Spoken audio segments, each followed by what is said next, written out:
నమస్కారం. ఈగలై ఛానల్కి స్వాగతం. భారతదేశపు ఉక్కు మనిషిగా పేరుగాంచిన స్వర్గీయ సర్దార్ వల్లభాయ్ పటేల్ ప్రముఖ స్వాతంత్ర సమరయోధుడిగానే కాకుండా స్వాతంత్రానంతరం సంస్థానాలు భారతదేశంలో విలీనం కావడానికి గట్టి కృషి చేయడమే కాకుండా దేశ విభజన అనంతరం అనేక ప్రాంతాలలో జరిగిన అల్లర్లను చాకచక్యంగా అణచివేసి అనేక దేశ సమస్యలను తనదైన శైలిలో పరిష్కరించిన మహనీయుడు.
అంతటి మహనీయుని 150వ జయంతి సందర్భంగా విజయనగరం జిల్లా రెల్లిబాటి ఉపకులాల సంక్షేమ సంఘం అధ్యక్షులు సోము మురళీమోహన్ స్థానిక ఎస్పీ ఆఫీసు వద్దనున్న స్వర్గీయ సర్దార్ వల్లభాయ్ పటేల్ విగ్రహానికి పూలమాల వేసి ఘనంగా నివాళులు అర్పించారు.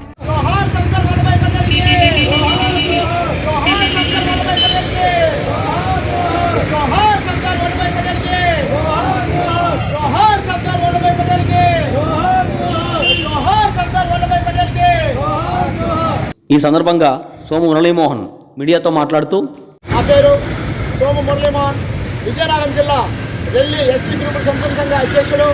ఈరోజు మన భారతదేశంలోని సర్దార్ వల్లభాయ్ పటేల్ 150వ జయంతి కార్యక్రమం భారతదేశం మొత్తం పండగలాగా శుభదినంలాగా జరుపుకుంటున్నారు. ఆ మహానుభావుడు బ్రిటిష్ వాళ్ళ గుండెల్లోనే నిద్రించి వాళ్ళకి వ్యతిరేకంగా ఎన్నో పోరాటాలు ఉద్యమాలు చేసిన మహనీయుడు సర్దార్ వల్లభాయ్ పటేల్ గారు. అలాంటి మహానుభావుడు భారతదేశానికి మొట్టమొదటిగా ఉప ప్రధాని హోంశాఖ మినిస్ట్రీగా పనిచేశారు. మొట్టమొదట భారతరత్న అవార్డు కూడా మన సర్దార్ వల్లభాయ్ పటేల్ గారికి ఇవ్వడం జరిగింది.